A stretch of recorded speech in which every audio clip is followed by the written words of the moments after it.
Hello, this is Curtis with Informed Tourists, so welcome. As I promised yesterday, here is the video on sundown cities. Have you ever driven through a small town and felt a sudden, unexplainable chill? Maybe the streets seem a little too quiet, the glances from locals linger a little too long, or the air itself feels heavy with something unspoken. It's a feeling that's hard to describe but impossible to ignore. A sense that you don't quite belong, even if you can't put your finger on why. What if that feeling was the echo of a warning, one that once hung on a signpost, declaring a brutal reality for anyone who wasn't white? These weren't just ordinary signs, they were chilling proclamations, blunt reminders that after dark, certain people were not welcome, and that crossing these invisible lines could mean risking your safety or even your life. This is the hidden world of sundown towns, a part of American history that's been deliberately buried, rarely discussed in classrooms or textbooks. These towns, scattered across the country, enforced unwritten rules with terrifying consequences, shaping the lives of countless families for generations. The danger isn't always a sign anymore, it's an atmosphere, a legacy that can still make a simple road trip a perilous journey. Even today, the remnants of these exclusionary practices linger in the form of subtle warnings, suspicious stares, and a sense of unease that can't be easily explained. We'll uncover how these towns came to be, the violent methods used to create them, and how their legacy shapes our country today.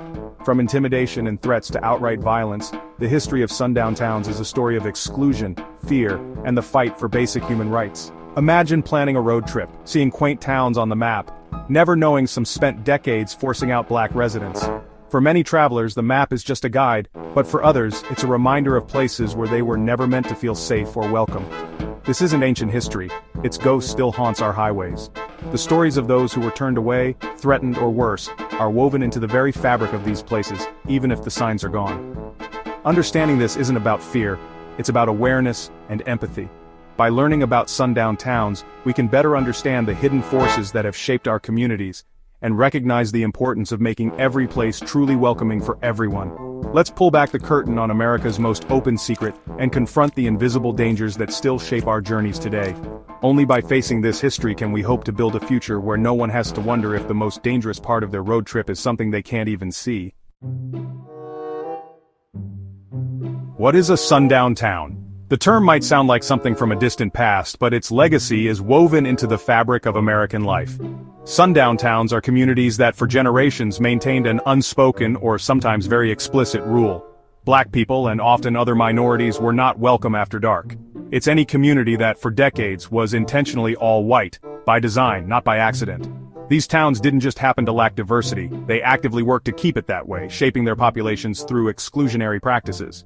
This was often enforced by chilling signs at the town's edge, bluntly warning black people to leave by sundown or face dire consequences.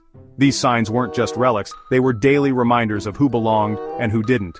These weren't isolated incidents, they were a widespread, institutionalized form of racial cleansing across thousands of towns. The red dots on the map aren't just statistics, they represent real places where entire communities were shaped by exclusion.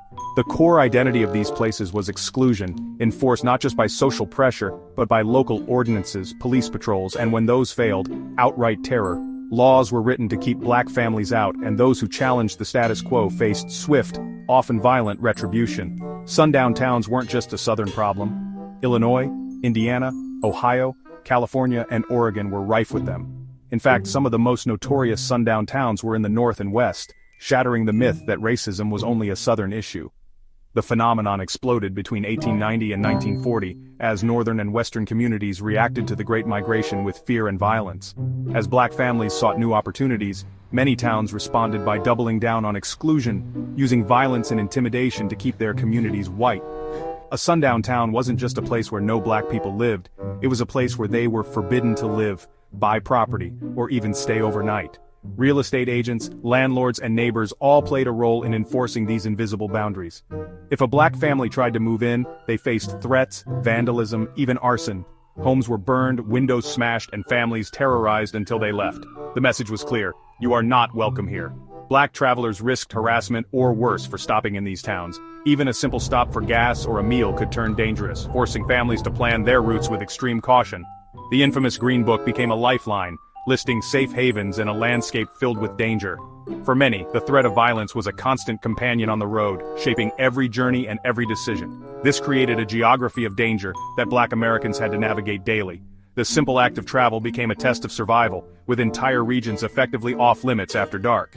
It dictated where they could live, work, and travel. Sundown policies shaped not just neighborhoods, but entire economies, schools, and social networks, leaving deep scars that persist to this day. This isn't just history, it's the foundation of the segregated society we still see today. The legacy of Sundown Towns lingers in housing patterns, school districts, and the very landscape of America, reminding us that the past is never as far away as we think. How did so many towns become fortresses of racial purity? It began after the Civil War, as white communities sought to maintain power. The catalyst was often a violent event, a so-called Great Driving Out, sparked by a real or imagined crime. White mobs would burn homes, destroy property, and threaten black families to force them out. In hours, a town could go from integrated to all white. This happened across the country, from Missouri to Kentucky, often with the support of local leaders. Sometimes the process was more subtle: property buyouts, job loss, and denial of loans. The goal was always the same: make life impossible for minorities. Overt violence and systemic pressure combined to create lasting segregation. This extended far beyond the Jim Crow South. Imagine your family forced to flee overnight, leaving everything behind as neighbors turned violent. This was reality for tens of thousands of African American families, often orchestrated by town leaders and law enforcement. The trauma of these expulsions was generational. Families lost homes, land, and savings, becoming refugees in their own country. For those driven out, their hometown became a symbol of betrayal and terror. Other minorities, Chinese, Native Americans, Mexican, and Japanese Americans, were also targeted. The ideology was the same: create spaces exclusively for white Americans. The Great Driving Out was a tool of ethnic cleansing, shaping communities for decades. These acts became dark secrets, fiercely guarded by the towns themselves. This history is not just about Black Americans, it's about the American story we've tried hard to forget, but the legacy remains. After driving out minorities, how did towns keep them out? The answer lies in a chilling system of control, one that combined official policy with unofficial terror, creating a climate of fear that was both visible and invisible. These towns didn't just rely on laws or ordinances, they built a culture where exclusion was woven into daily life, enforced by both authority and neighbor. Sundown signs at city limits made the threat explicit: "Don't let the sun go down on you here." These signs weren't just warnings, they were declarations of who belonged and who didn't, setting the tone for everything that happened within the town's borders. Law enforcement played a central role in upholding this unwritten code. Black drivers were routinely pulled over, questioned, and often escorted out of town, sometimes under the pretense of minor infractions or worse, arrested on false charges. The message was clear: you are not welcome here after dark. Police acted as gatekeepers, not protectors. Their presence at town entrances and on patrol was a constant reminder that the law was not on the side of outsiders, but rather a tool to keep them out. Beyond the badge, vigilante violence was always a threat. Fire sirens at sunset weren't just for emergencies, they were signals, blaring through the quiet evening, warning minorities to leave immediately or face the consequences. The sound itself became a symbol of fear, echoing through empty streets. For white residents, this was simply a custom, a part of the town's routine. But for Black travelers, the setting sun was a warning, a signal to hurry on, to avoid trouble, to never linger. The same sunset meant safety for some and danger for others. Discrimination didn't stop at the town line. Real estate agents refused to sell or rent homes to minorities, ensuring neighborhoods remained segregated. Businesses denied service, making it nearly impossible for outsiders to find a meal, a room, or even a friendly face. White residents were expected to be vigilant, to report any non-white person they saw. Suspicion was encouraged, and a simple phone call could set the machinery of exclusion in motion. It was a community-wide conspiracy of silence and complicity. Neighbors watched each other, shared glances, and closed ranks, making it clear that outsiders were not just unwelcome, they were actively excluded. The result was an invisible wall of prejudice, more powerful than any sign or siren. It was a barrier built from fear, habit, and generations of exclusion, keeping towns closed to those deemed different. This system shaped every aspect of life in these towns, from who could buy a home, to who felt safe walking down the street, to who was welcome in schools and churches. The mechanics of terror were everywhere, quietly dictating the boundaries of belonging. Why does this matter now? Because the legacy of Sundown Towns is still with us. Look at census maps, minority city centers, white suburbs, many of which began as Sundown Towns. This segregation created a massive racial wealth gap, as black families were barred from homeownership and opportunity. The poverty in many black communities is the direct result of a century of exclusion. The legacy is also psychological. Black families still pass down lists of towns to avoid. The open road, a symbol of freedom, becomes a landscape of potential peril. The sundown mentality shapes politics, fueling opposition to integration and diversity. The ghost of the sundown town still haunts our society. Do sundown towns still exist? Yes, but not as before. The signs are gone, but the culture of exclusion remains in many places. Modern sundown towns use subtle means. Racial profiling, hostile stares, coded symbols. These are territorial markers, warning outsiders they're not welcome. Travelers of color report being followed by police, refused service, or met with silence. These aren't isolated incidents. They're patterns that enforce the old sundown rule.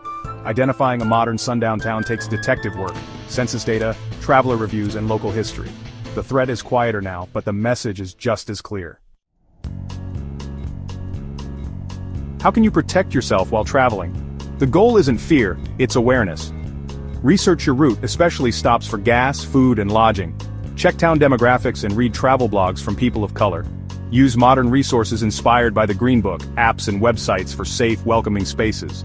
Share your experiences and trust your intuition. If a place feels off, move on. Be cautious after dark. Plan to be in diverse cities or vetted hotels by nightfall. Keep your car in good repair and your gas tank full. Know the difference between caution and paranoia. Most people are kind, but awareness keeps you safe. By planning ahead and sharing information, you can travel freely and safely. Awareness empowers you, not imprisons you. After all this, it's easy to feel discouraged, but sundown towns can change. Change begins with telling the truth, acknowledging history and its legacy. Some towns have apologized, erected historical markers, and created inclusion committees. The opposite of a sundown town isn't just integration, it's intentional welcome. Now you know this history, share it. Talk to your community, ask questions, write letters, and speak up. Break the silence and help others see what's been hidden. Share your travel experiences and help map America's hidden landscape. Your curiosity and engagement are powerful tools for change. Together we can bring the sun up on towns that have lived in darkness for too long. Thank you for watching this sensitive video, but I promised. If you enjoyed this video, please like and subscribe.